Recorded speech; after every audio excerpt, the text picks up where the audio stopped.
Era New Gen que vocês queriam, né? Pra voltar o hype aqui de Blue Lock, então Kaneshiro deu New Gen pra vocês. Temos novos New Gen sendo apresentados, caras velhas aparecendo, como Kaiser, Bunny e até mesmo Itoshi Sai. Todos eles apareceram e temos aqui uma euforia, afinal de contas, o anfitrião da Copa do Mundo Sub-20 começou com o pé direito a Copa do Mundo Sub-20 e começou com um baita pé direito, 4-0, uma vitória incontestável diante de um adversário forte que é a Nigéria. Rodrigo, o adversário é mesmo forte? É mesmo forte, rapaziada. Eles vieram como campeões do continente deles, então pouca bosta eles não são. Podem não ser os melhores do mundo, longe disso. E também pode não ter um time melhor que o Japão, mas eles vieram como campeões, então era sim uma seleção que o Japão precisava ficar atento. E o Japão ganhou porque a Nigéria era fraca? Não, muito pelo contrário. Sabe por que o Japão ganhou? Porque do começo ao fim eles entenderam o que a Nigéria queria fazer. E do começo ao fim eles neutralizaram a Nigéria. E isso tem um demérito da Nigéria? Tem, ao não se adaptar. Porque durante a partida nós vimos como que o Kuzo reclamou dessa situação com o Onaze, porque ele apontou ali dados estatísticos que mostravam que a estratégia deles estava ficando cada vez menos eficaz e o Onaze recusou a mudar. Então tem um demérito da Nigéria, mas tem muito mais um mérito japonês do que o demérito da Nigéria. Por que esse mérito japonês? Porque eles mantiveram a Nigéria na linha o jogo todo. A Nigéria faz isso, então nós vamos evitar com que eles façam isso o jogo todo, e isso é mérito do Japão. Mérito de quem? De todos os jogadores que entenderam muito bem como treinar suas posições novas, o Ego que estudou muito bem como neutralizar esse jogo da Nigéria, e com certeza os jogadores ali que ganharam destaque, principalmente Bachira, que conseguiu um destaque absoluto nessa partida sendo MVP. Com certeza tem o mérito e o demérito dos times, mas o mérito é muito do Japão, porque o Japão neutralizou os adversários. Izag e Oichi Bachira estão comemorando, afinal nós temos a dobradinha, Bachira dando assistência e Izag marcando o gol para decretar a vitória absoluta da Nigéria. A vitória absoluta do Japão contra a Nigéria no primeiro round da Copa do Mundo.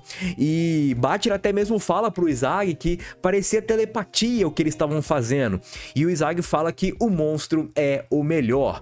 Izag sabia que o Bachira ia passar, ia dar aquele passe pra ele. E o Bachira mesmo até fala que é só você pra me deixar mais animado e tudo mais. Bem interessante. E enquanto isso nós temos Haichi Jingo comemorando com a torcida, falando que a Nigéria ficou no 0 porque eu, Haichi, estava aqui pra impedi-los. Eu fico imaginando a torcida, tipo, pô, quem que é esse cara aí, irmão? Cai fora, velho. Cadê o Izag? Cadê o Bachira?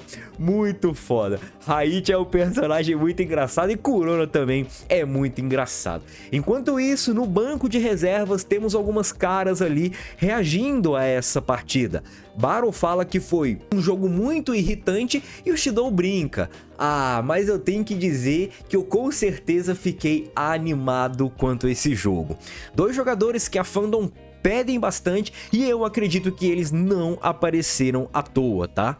Eu acredito que eles vão ter o momento de destaque deles ainda na fase de grupos, não digo necessariamente na próxima partida, se bem que eu acho que o Shidou entra e brilha na próxima partida, não necessariamente significa que o Japão vai ganhar ou perder, mas eu acho que o Shidou vai ter seu momento sim no próximo jogo, e o Baro tem muita cara de entrar contra a Inglaterra, mas isso certamente nós vamos esperar pra ver. Mas sim, certamente eu também quero ver esses camaradas marcando gol na Copa e quero muito ver Shidou comemorando, porque o Shidou sempre tem uma comemoração ali mais efusiva, eufórica e por aí vai.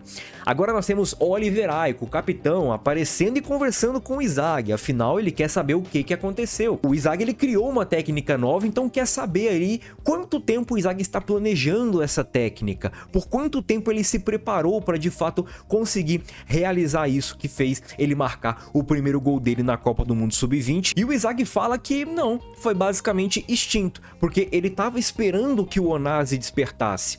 Só que ele não tinha ideia meio que do que fazer até aquele momento, quando o Onaze despertou, então ele entendeu o que ele poderia fazer. E naquele momento que o Onaze ele fez aquela técnica, realizou aqueles movimentos, o Izag tentou passar aqueles movimentos para as características dele, para ele conseguir marcar o gol do jeito dele, para ele conseguir ganhar o destaque durante essa partida ainda. Aproveitar, né, que estava um jogo mais fácil, então ele poderia arriscar mais, e o Inzaghi, ele improvisou tudo e mandou muito bem, marcando um golaço. O Aiko, ele fica feliz, afinal de contas é um camarada muito maluco, muito maníaco de futebol, e com certeza o nível dele está muito diferente de antes, e o Inzaghi está sim outro nível de jogador. O próprio Aiko fala que o ego do Inzaghi devorou os planos do de empate. Isso é bem interessante, né, porque nós não vimos ainda a conversa do de empate com o Inzaghi. Eu tô botando tanta fé nessa conversa que é capaz dela nem rolar e o ego ficar tipo tranquilo em relação ao que o Inzaghi fez. Afinal, é o que ele pede para os jogadores fazerem desde o começo da obra.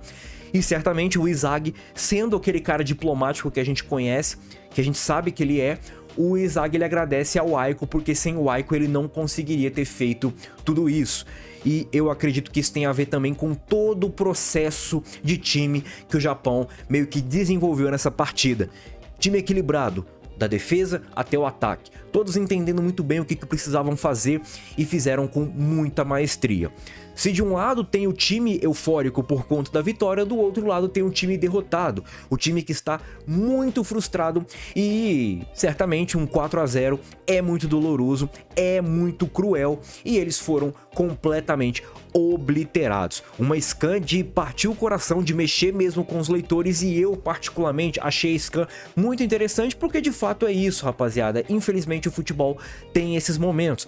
Um lá tem que vencer, então o outro infelizmente tem que perder, e a derrota é dura e dolorida para muitas pessoas, porque a gente não sabe meio que a batalha de cada um. Então qualquer derrota pode significar muita coisa para alguns jogadores, e certamente o Kaneshiro mostrar de fato esse lado é muito importante. No entanto, tem uma pessoa que não aparece nessa imagem, ou pelo menos eu não consegui identificar o Onazi nessa imagem. Eu consegui identificar ali os randoms, né? Tem um random mais evidenciado, mas temos o Bobo, o Belo, o Kuzo, todos estão frustrados. E o próprio Kuzo, ele fala do Inzaghi, né? Ele fala que o hype deles, o ego do Kuzo e a evolução do Onazi foi devorado, foi ofuscado pelo Inzaghi. O Inzaghi, ele não estava meio que deixando isso acontecer para coletar dados para a seleção japonesa. Não, ele estava deixando isso acontecer para o Inzaghi evoluir e o Inzaghi brilhar. Isso é insano, e o próprio Inzaghi é questionado sobre essas paradas, né? Pô, o quão maluco o cara deve ser para fazer um negócio desse, né? E o Inzaghi, ele tava tudo ali sob controle, muito fera, e o Kuzo fica assustado com toda essa situação do Inzaghi. Afinal de contas, o Inzaghi é uma máquina de futebol, né? E o próprio Onazi concorda, e é aí que vem o Onazi, que diferente talvez dos demais companheiros, o Onazi, ele entende que aquela derrota foi dolorida e machucou bastante. Só que mais do que isso, ele entende que aquele sentimento de derrota não pode mais acontecer, não pode mais pairar ali por cima da Nigéria. Não é que eles nunca mais vão perder, mas eles precisam tentar algo diferente. É, Onazi, o Kuzo tava, pô, mostrando pra você, Onazi, vamos fazer algo diferente? Vamos tentar? Não tá dando mais certo, irmão, os caras já estão acabando com a gente aí. Não, eu tô aqui, relaxa. Certamente, né? Tem que ter aquele impacto, tem que ter o choque, e o choque chegou, chama Blue Lock, e simplesmente passaram o trator em cima da Nigéria, e isso acabou refletindo até mesmo no comportamento do Onazi pós-game. E o próprio Onazi exalta demais o Inzaghi, falando que o Inzaghi é um player ultimate de futebol, e o próprio Onazi agradece o Inzaghi e está feliz de ter encontrado. O Inzaghi até provoca, brinca. Ah, então você vai fazer disso uma memória feliz? O Onazi fala, não, isso não vai terminar como uma memória. Eu vou te encontrar novamente e com certeza eu vou te superar mais pra frente, Inzaghi. Me aguarde. E o Inzaghi é isso, ele provoca, ele entende tudo o que precisa ser feito dentro do jogo porque ele quer vencer. Então, se ele precisar mudar de personalidade, se ele precisar fazer algo que talvez a gente não imagina que ele fizesse, ele vai fazer, se isso levar ele à vitória. Onaze cumprimenta o Izag e o Izag fica feliz. Afinal de contas, é esse tipo de ego que ele quer ver em campo, porque é esse tipo de ego que vai fazer ele mesmo evoluir. Então, se os adversários dele acabarem evoluindo, ficarem mais fortes, o Izag também vai ficar mais forte. E isso lembra quem? Noel Noah, que o título de melhor jogador do mundo talvez não é o importante para ele, mas é vencer os melhores, porque aí automaticamente você acaba se tornando melhor. Não é apenas aquela alcunha, mas sim o processo para você atingir aquela alcunha que é importante, e o Izag entende isso. Agora, se vocês pediram New Gen, temos New Gens. Prepara, rapaziada. Temos de início o Kaiser, e o Kaiser está tomando Coca-Cola. Por que Coca-Cola? Me falaram ontem na live, e eu vi aqui, porque parece que nos colorings recentes que tá saindo aí do Kaiser, a Coca-Cola meio que acabou virando uma lembrança pro Kaiser, porque quando o pai dele ia pro boteco beber, enfim, encher o cu de cachaça, o Kaiser era pequeno e não podia beber, então ele bebia Coca-Cola, e isso acabou meio que viciando o Kaiser, fez com que o Kaiser gostasse da bebida, e ele tá bebendo muita Coca-Cola, né? Para um jogador de futebol talvez não seja o ideal, mas o Kaiser está no hotel alemão ali de concentração e está vendo o Izag 8. E ele pede pro Izag parar de sorrir, porque esse jogo embrulhou o estômago dele, que ele nem conseguiu beber a Coca-Cola dele. E por que que embrulhou o estômago? Porque tem uma reação dele com o Izag, né? Nas traduções não oficiais do spoiler, deu a entender que o Kaiser estava debochando do jogo, mas não, ele não estava debochando do jogo em si, meio que menosprezando a atuação do Japão ou da Nigéria, enfim. Não, ele tava bolado, ele tava com raiva porque o Izag está feliz, o Izag está deixando ele assim, e certamente ele está desse jeito por conta do que aconteceu no final da Liga Neo Egoishi, né? O palhaço Kaiser, e certamente o Kaiser é um dos jogadores que nós botamos hype na Copa do Mundo para ver como ele vai retornar, como ele vai se comportar, principalmente se mais pra frente nós tivermos um Japão e Alemanha. Agora nós temos o debochado do Toshisai, que segundo ele deveria ter sido 8-0 e não 4-0, então eles deveriam ter feito mais gols. Então vai lá e faz, irmão. Simples, só você entrar na seleção, já que você é tão bom, entra lá e faz seus gols. Eu não gosto do Sai, vocês sabem disso, né? Mas enfim. Aí temos o Sai também aparecendo, e agora temos o Bunny, que também, obviamente, tá, rapaziada, a gente tem ali algumas traduções que podem ser diferentes até mesmo das traduções oficiais, as traduções oficiais japonesas, né? Mas o que deu a entender ontem é que parece que o Bunny tava falando que o Izag tinha algo muito similar a ele nas traduções não oficiais. Aqui parece que o Bunny ele fala que o Izag ele é como um de nós. Como um de nós quem? Eu não acho que ele tá falando dos New Gens, tá? Mas eu acho que ele tá falando de jogadores profissionais. De jogadores que são cotados ali para vencer. São vitoriosos. Eu acredito que tem a ver com isso. Por que eu acho isso? Porque o Bunny ele é um excelente jogador. Ele é um jogador muito promissor, e o Izag, ele acaba se tornando, ou ele tendo essa mentalidade desse jogador promissor, a partir do momento que, mesmo ganhando de 3-0, ele não está satisfeito com o que está acontecendo em campo. Ele quer ainda algo a mais. Talvez o Bunny tenha ligado essa ideia dele com o Izag, e entendendo que o garoto feliz também é um deles, né? Um desses jogadores mais frios dentro de campo, né? Vamos dizer assim. Vamos ver, né? Eu de fato não entendi muito bem essa tradução. Eu lembro que na tradução não oficial dos spoilers saiu uma parada bem até interessante com o Bunny, que eu achei até melhor do que essa daqui, mas eu confesso que eu não me recordo do que aconteceu. Eu até falei em live ontem, mas eu não me recordo do que se tratava. Galera, só pra pontuar aqui que na hora da edição eu lembrei do que eu falei ontem na live. A ideia da tradução que foi colocada nos spoilers é o Bunny falando que o Izag também tem esse lado, que é como se fosse um lado sombrio, meio que o próprio Bunny é assim. Porque aparentemente o Bunny ele tem uma personalidade quando tá jogando e outra personalidade quando não tá jogando. Então acho que o Bunny ele quis dizer isso com o Izag, né? Que, o Izag ele também tem essa personalidade ali quando tá em campo, né? Essa personalidade mais ácida. É isso, beleza? Fica aí os comentários abertos para suas interpretações. Fui. Mas enfim, temos o Bunny e o Bunny tem essa aura do mal, essa aura maquiavélica. E ele tem cicatriz não só no rosto, mas nos braços também e provavelmente em mais lugares do corpo. E são cicatrizes grandes, porque o Bunny é grande e tem uma cicatriz que é bem notável aqui no ombro dele, cara. Então esse Bunny sofreu bastante. E a gente sabe, né, que o Bunny aparentemente ele não gosta das pessoas que ficam felizes ali falando perto dele, né? Como o Izag falando do futebol, o Bunny meio que não foi muito com a cara do Izag. E aí a gente tem que entender o porquê que não foi muito com a cara do Izag. Mas de fato o Bunny ele não foi cuzão. Vi muita gente falando que o Bunny foi cuzão. O Bunny não foi cuzão. Acho que nem o Kaiser foi cuzão. Quem foi cuzão, por exemplo, foi o Itoshi Sai e o próximo camarada, que é o Loki. E o Loki, ele é um New Gen. Aqui é estranho, tá, rapaziada? Vamos lá. O Loki, ele sempre foi um New Gen? Não, nunca foi um New Gen. A partir de agora, ele é um New Gen. Ah, Rodrigo, mas ele tem 17 anos, ele tem futebol, ele tem tudo pra ser um New Gen. Tá, tudo bem, rapaziada, mas ele não era o New Gen. É simples, isso é fato, não é minha opinião. Agora ele é New Gen. Não acho que foi um erro, tá? Eu vi até galera comentando na live ontem falando que poderia ter sido um erro. Eu não acho que é um erro. Não acho.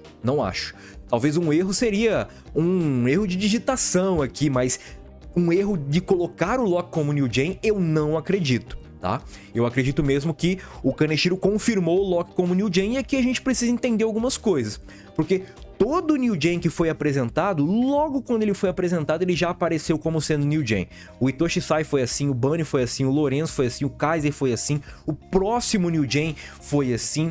Então, nós temos essa diferença do Loki. De duas, uma, né? Ou o Kaneshiro simplesmente quis guardar o segredo com o Loki, né? Falando, ah, vou deixar ele como New Gen só na Copa do Mundo Sub-20.